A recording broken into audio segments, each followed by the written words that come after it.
Welcome to Pop's Party Family, where fun and magic come alive. New videos and shorts every day. Let's laugh, learn and play. Hey! He traded a tiny stick, then asked for a bride. Part, what if a mouse could trade one tiny stick? For something so unbelievable that an entire town couldn't stop talking about it. Sounds impossible, right? Well, in the American town of Maple Creek, Colorado, one summer afternoon turned into the craziest adventure. It all started with one favor, one stubborn boy, and one clever but very greedy mouse named Milo. But here's the shocking part.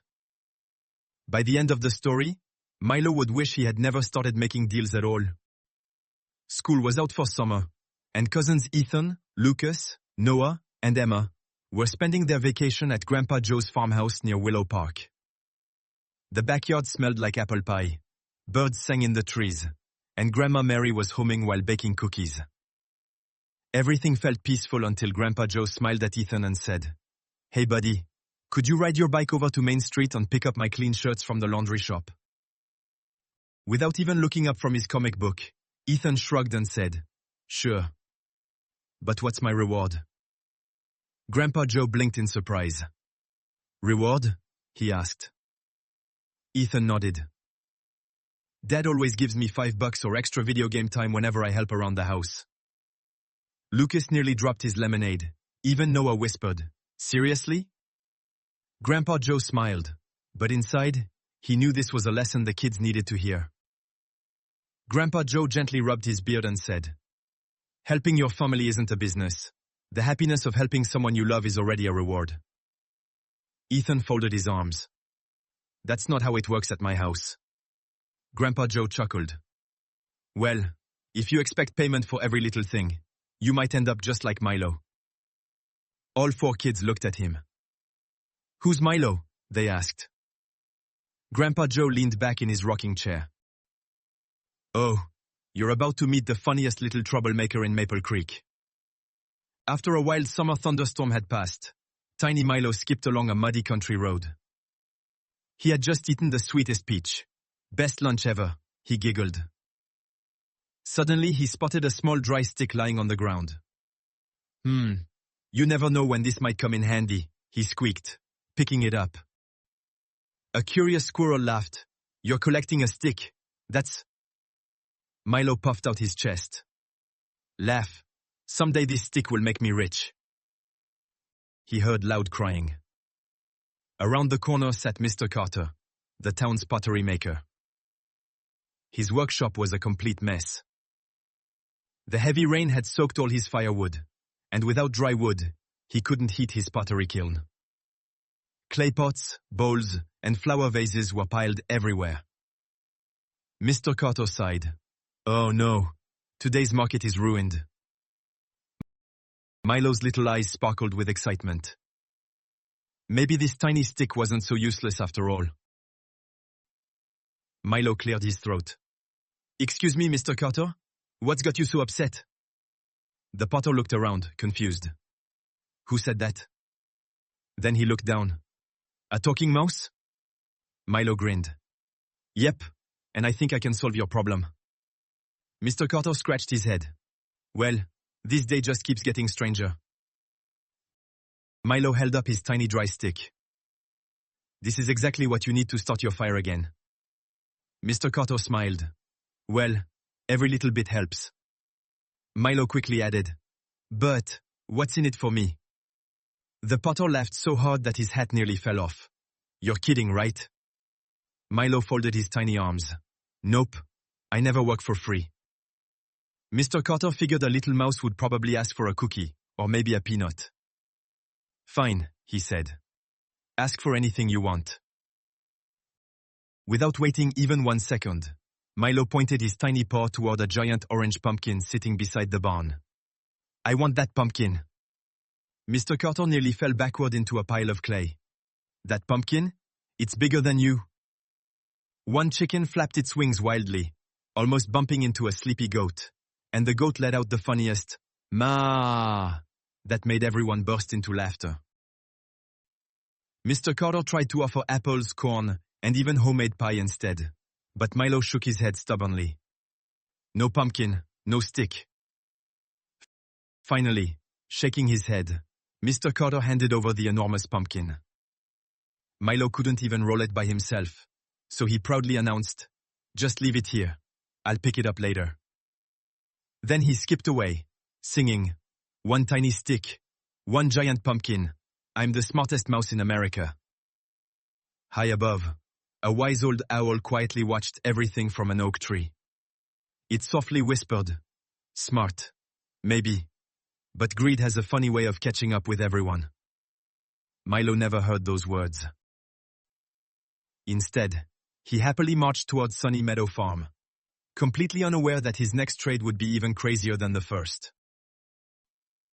Milo skipped happily down the dusty road, swinging his tiny tail from side to side. "One little stick turned into one giant pumpkin," he sang. "I'm the greatest trader in America." Just then, he heard someone groaning nearby. At Sunny Meadow Farm, Mr. Ben, the town's dairy farmer, sat on an old wooden fence with his hands on his head. His cows looked nervous after the storm and refused to give any milk. Buckets sat completely empty. Milo's whiskers twitched with excitement. "Looks like another business opportunity," he whispered with a mischievous grin. Milo climbed onto a fence post and called, "Hey, Mr. Ben, why the long face?" The farmer looked around in surprise before spotting the tiny mouse. "Well, I'll be," he laughed, "a talking mouse." Milo proudly puffed out his chest. "Yep, now tell me what's wrong." Mr. Ben sighed. "The thunder scared my cows. They won't give a single drop of milk today. My family depends on selling milk, and now I don't know what to do." Milo rubbed his tiny paws together. "Maybe I can help." Milo smiled and pointed back toward Mr. Carter's pottery shop. "See that giant pumpkin over there? It belongs to me. Your family can enjoy pumpkin soup, pumpkin pie, and roasted pumpkin until your cows calm down." Mr. Ben's eyes lit up. "Really? That would feed my whole family." Milo nodded proudly. "Of course, but first..." He paused dramatically. "What's in it for me?" A curious duck nearby quacked so loudly that everyone jumped. Even the cows seemed to roll their eyes, as if they knew another ridiculous deal was coming. Mr. Ben chuckled. "You're just a little mouse. What could you possibly want?" Milo stood as tall as he could and squeaked, "I want one of your cows." Silence filled the farm. Then every chicken started clucking at once. A goat sneezed into a haystack, and the old rooster actually tumbled off the fence with a loud squawk. Mr. Ben burst out laughing. "You've got to be kidding." But Milo simply folded his tiny arms. "A cow, or no pumpkin." Mr. Ben tried everything. "How about fresh cheese, butter, a basket of apples, a year's supply of corn?" Milo shook his head every single time. "Nope." Finally, Mr. Ben remembered the promise he had made. A deal was a deal. Smiling helplessly, he handed over his calmest and friendliest brown cow named Daisy. To everyone's surprise, Daisy gently knelt down so Milo could climb onto her back. The farm animals stared with their mouths hanging open. Even a little pig fainted into a muddy puddle, making everyone laugh. Riding proudly through Maple Creek on Daisy's back, Milo waved at everyone like he was leading a parade. Kids pointed and laughed. A police officer rubbed his eyes and whispered, "I really need more sleep." A mail carrier accidentally delivered a letter into a birdhouse instead of a mailbox because he couldn't stop staring. Milo grinned from ear to ear. "This is amazing. Today a pumpkin. Tomorrow who knows? Maybe I'll own the whole town."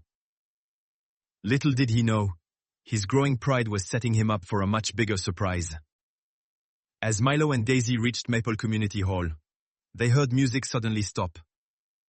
Decorations fluttered in the breeze, colorful balloons bounced across the lawn, and dozens of guests looked worried. It was supposed to be the happiest wedding in town, but something had gone terribly wrong. The chef sighed, Without fresh milk, we can't make the famous vanilla pudding for dessert. Children frowned. Adults whispered nervously. The celebration was beginning to fall apart. Milo jumped off Daisy's back and confidently walked toward the groom, Jake. Looks like you need help. Jake looked down and blinked twice. A talking mouse riding a cow, he said. This wedding keeps getting stranger. Milo smiled proudly. Take Daisy. She's healthy, gentle, and gives plenty of fresh milk. Jake's face brightened instantly. You're saving our wedding. Thank you. Milo quietly raised one tiny finger. Hold on. What's in it for me? Jake laughed happily. Anything you want. The guests quickly milked Daisy, and soon the kitchen was filled with delicious smells. The chef baked creamy pies, fluffy cakes, and sweet vanilla pudding. Everyone cheered as the wedding celebration came back to life.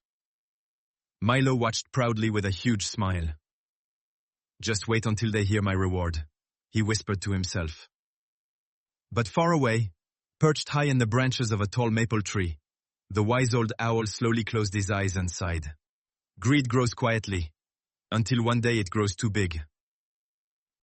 As the music filled the hall and everyone enjoyed the delicious feast, Milo licked his lips and walked confidently toward Jake.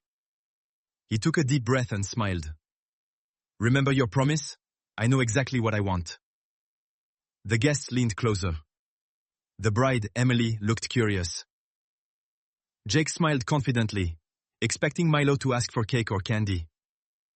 Instead, Milo opened his mouth and said something that made every single person at the wedding freeze in complete shock. I want your bride. The music stopped. Forks dropped onto plates. Someone even spit out lemonade in surprise. Moral of the party: helping others is a wonderful thing.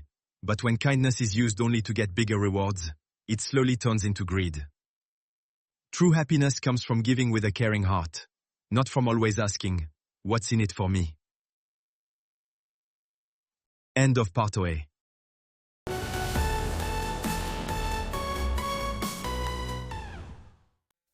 Thank you for watching. We're so glad you're here. Like, share, subscribe, and spread the cheer. Join the Hop Street family.